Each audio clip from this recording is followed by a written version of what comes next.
Let's take a look at what you're doing this first week in biology lab. We're focusing on several things. One is looking at how do we form hypotheses, and we will eventually look at how we also test those hypotheses. And then we are also looking at lab safety, and then a little bit conceptually at how do we test for proteins. So we've got a variety of things that we're doing this week. The week 1 overview will tell you a little bit about the week. You have your list of objectives, and then you also have your weekly activities. So these are all the things that you'll be doing this week. Let's take a look at the first one. The first thing you are doing is introducing yourself. This is a discussion post where you'll write a couple of paragraphs about yourself. In order to make this post, you will hit this reply button. A box will open where you can type in your information, and then you can hit this reply button, and that will submit that assignment. When you're finished with that assignment, you can hit the next button to do the next activity. Next, we have the week 1 learning materials. We have a brief overview of those learning materials. Each week, you'll have a weekly lecture, which is a short video. You also will have some assigned materials. We have several things here. One is looking at science skill. This is where we talk a little bit about how to form hypotheses, how to test hypotheses, and then content is looking at the actual biological concepts that we want to put forward. So we're kind of running two different ideas here. One is the actual content of the science itself, and then we're also looking at how do we do science, which is in the skills section. You can see in the science skills section, there's a link on scientific method, and then there's some other links on how do we do science, how do we form questions and testable hypotheses, also some on lab safety. When we look at content this week, we'll be looking at proteins and enzymes. Enzymes are a type of protein that help us run chemical reactions faster in the body. One way that in a chemistry lab you can increase the rate of a reaction is you can just turn up the heat and make it happen faster because molecules start moving around faster and bumping into each other. But we can't really do that in the body because we can only tolerate a certain temperature range. So in order to get chemical reactions to occur at the rate that we need them to occur inside of a living system, we use enzymes, and enzymes accelerate the rate of that reaction. That's what we're looking at content-wise this first week in lab. In your assignment for this week, you will be making a poster. There are some examples of posters down here for you to take a look at. After you do your learning materials, you have your first assignment. Our first assignment is a Labster activity. Labster is an online learning environment that allows you to go into a virtual lab setting and to perform different activities. One of the things that we're looking at this week is lab safety. The other is protein structure. And we're using Labster to do both of those things. So we'll have two Labster activities. So we have one here for lab safety. We have another one here for looking at how do we test for proteins. Let's say you have an unknown solution. How would you know whether or not it had protein in it? This biol test would allow you to test for that. So you're going to run these, and then you're also going to write a reflection at the end of that. You want to take some notes as you're doing these simulations, so you'll be able to write that reflection at the end. We go to Labster by clicking that link. Click again to open Labster in a new browser window. Once that opens, come up here and select play in this blue button,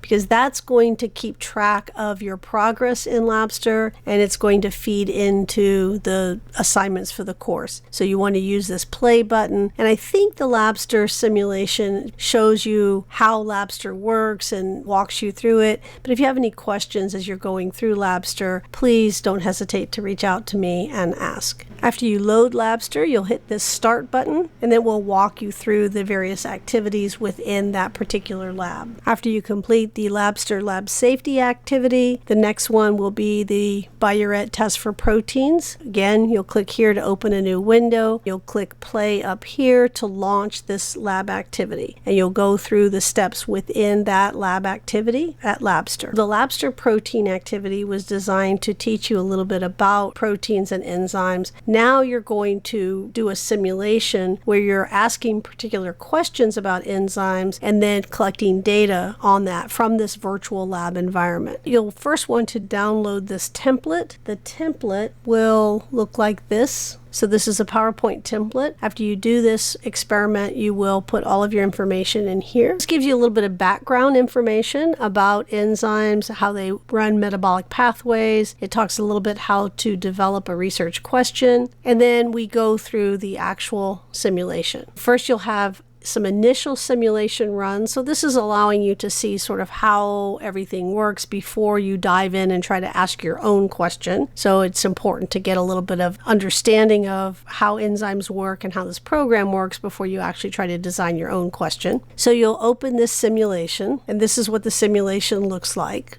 And as it shows here, you'll see toggles where you can adjust concentrations of the molecules. So you could adjust the concentration of your substrate. You could also adjust concentration of your enzyme. You can also change environmental conditions. I was telling you what to set these at for your first one. For run 1, these are the conditions we want. So the starch is going to be our substrate. The amylase is going to be the enzyme. When you see a name that ends in ASE, it is usually an enzyme. And then the beginning part of this will usually tell you something about what that enzyme is doing. Amylase breaks down starch. Maltase is going to break down maltose. And it's also telling you other environmental variables that we're going to put into this simulation. Here it has us look at some inhibitors that we want to set, and we're basically going to put those to 0. And then what temperature are we going to use and what pH. So we're going to use a temperature of 35 degrees Celsius and a pH of 7. We're going to run that simulation for 20 seconds. We want this to be 2.5. We wanted 1 millimole of amylase, and that's what we see here. The temperature is at 35, which is what we wanted. pH is at 7, and it asked us for 0 for these inhibitors. We need to move this one down to 0. Everything else is fine. And then we would hit run simulation for 20 seconds. And it's going to show us the time in seconds here. It wants us to take a screenshot of the graph. Let me show you one way that you can do this is if you go into your Windows menu, if you type in snipping tool, there's a snipping tool app. The snipping tool app will come up with a little box here. Hit plus for new. I can now cut that out. And then I could just copy and paste that wherever I want it, into a Word doc, over into your PowerPoint. Now, if I wanted to include all of my conditions with it, I could certainly do that. If I could do new, I could take all of this, and then not only do I have the graph, but I also have all of my other conditions. So that's how you'll do that screenshot. That's one way to do the screenshot. And then you will essentially just do others of these. So it's going to ask you to take another one. You're going to change the conditions a little bit here, and then run it a second time. Same thing, new conditions. You're going to change the conditions a little bit more here. Then you will go into the section where you're asking your own research question. You'll look at the results from the first 3 runs, and based on those observations, you're going to come up with a question that you can now use this simulation to answer. You're going to come up with some question about how some variable is going to affect that reaction rate. What do you think might increase or decrease the reaction rate? Your reaction rate is measured by the product concentration. So you start off with an initial reactant, and then over the course of the reaction, it is turned to product. If we look at the amount of product we have, if the product is building up faster, then the reaction is occurring faster. If the product concentration is lower, that reaction is occurring more slowly. You can ask questions about how do different independent variables affect the concentration of the product, which is your dependent variable. The reaction rate is really what we're asking about. How does it increase or decrease the rate of reaction? But the way that we're measuring reaction rate is by how much product is being produced. And so what we want to do is then ask questions about how does some variable, temperature, pH, the concentration of our reactants, how does that influence the overall reaction rate? You will design an experiment that will answer that, and you want to write down how you're going to do that. What are you going to put into this simulation to ask that question and to run those tests? That design of the experiment will be put into your poster as well. You want to make sure that you construct a very clear hypothesis. In your hypothesis, you want to think about exactly what it is you think is going to happen. We have a question, then a hypothesis is what you think the answer to that question is. If you think that increasing the temperature will increase the rate of the reaction, then that's your hypothesis. As temperature increases, the rate of reaction also increases.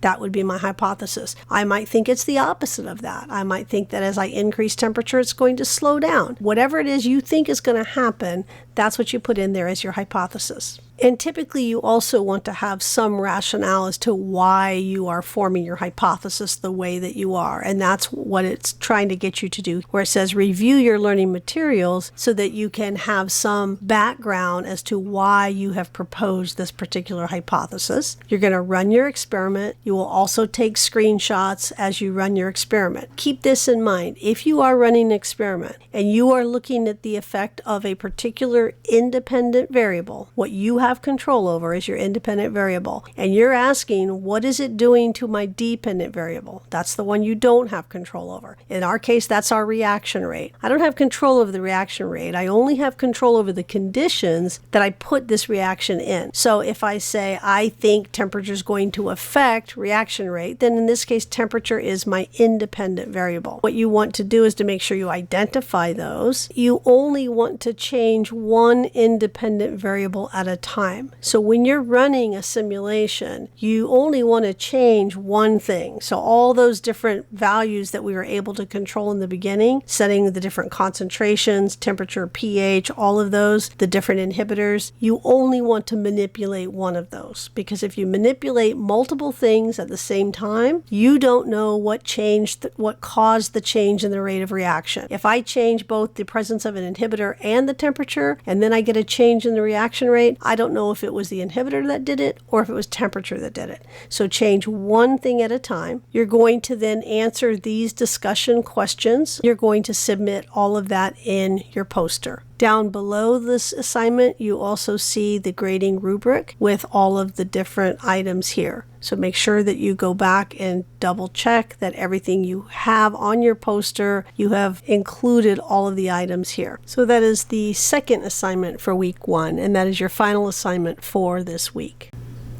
Another thing I'd like to point out is the grading rubric for assignment 1, which is your poster. In the different sections of your poster, you see those written here. Here's your introduction. You wanted to make sure that you're describing what's happening. You're describing what the starch to glucose pathway is, what is the role of enzymes and reactions, and you want to include some other research. You want to include evidence from other scientific papers, and you want to provide the sources for those. So it's very important when you make a claim that you provide evidence and support from the scientific literature. There's two things that you need to do here. You back up your claims with some support, and then you also give an in-text citation where you use information from a source, and then at the end in your reference section you will include a full citation. So you'll have an in-text citation and you will have a full citation at the end. Both of these should be in APA 7 format.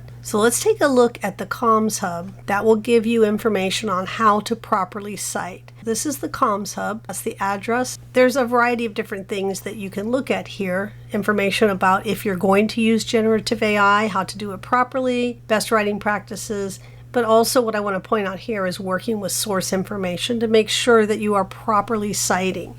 If you don't properly cite, you could end up getting a 0 on assignments. The first time that happens, I would give you a chance to fix it. After that, you would get 0s on assignments if you're not properly citing, because this is a very important skill. It's very important in science that you do this. Let's take a look at this link here. It goes over a little bit about finding sources. How do you know that they're good sources? There's a variety of different types of sources. There's peer-reviewed sources. There's non-peer-reviewed. So peer-reviewed are things that appear in scholarly journals. Non-peer-reviewed would be things like websites, books, blogs. Nobody's watching who's putting anything out there, so it's kind of a free-for-all. It hasn't been reviewed by other scientists. Peer-reviewed means I submitted it to a journal. They sent my article to a handful of people who are also specialists in their field and they know this topic. They've reviewed it. They've given me comments. I've made changes. So that's that whole peer review process. It shows you here how to track down down and see what are credible sources. Within peer-reviewed, if you find something in a journal, there's really sort of two major types that we might be looking at. Primary references, these are actual research articles. You're going to see materials and methods in their paper. You're going to see a results section because they are presenting new data. Secondary literature is something like a review article. It's not presenting new literature. It's not presenting new information. It's compiling stuff that has been previously published. In most of what we're doing here, if it doesn't say primary, then you could use either primary or secondary, but it does need to be peer reviewed. So that would take most books off of the list. Now, it doesn't mean that you can't use some of those other sources. If you really need to use a textbook to do something, go ahead and use it. But if it asks for at least a peer-reviewed article, make sure you have at least one. Let's go in and look at citations. So if I click here on citations, it first goes into a section, why do we cite? Usually what we're trying to do in science is we're trying to give credit for someone's original idea or their original data. When you're thinking about citing, think about that. Did that person first say this? If you are telling me something that was discovered in the 1800s and you're citing a source from the 2000s, that's not an original idea from that particular paper. Or if it's something that is at this point general knowledge, then you probably don't even need to cite it. When you go to do your citations, this is showing you the APA 7 citation structure. So this is what it would look like in your reference section. You would have your author name, year, title of the article, the title of the journal. This is the volume, issue, page numbers. You can include a URL or a DOI. You may include it, you don't have to, but what you can't do is just put the URL or the DOI and not put this other stuff. That's not acceptable. Notice that we don't put in the actual words here, so the word volume doesn't appear, the word pages doesn't appear. Someone knowing APA will know that's what these numbers mean. So that's how it would appear at the end. Now this is for a peer-reviewed article. In your in-text citation, so that's the full citation at the end, when you're doing it in the text, you would take the author's last name and the year. So if I got this information from this sentence, from this author, at the end of that sentence,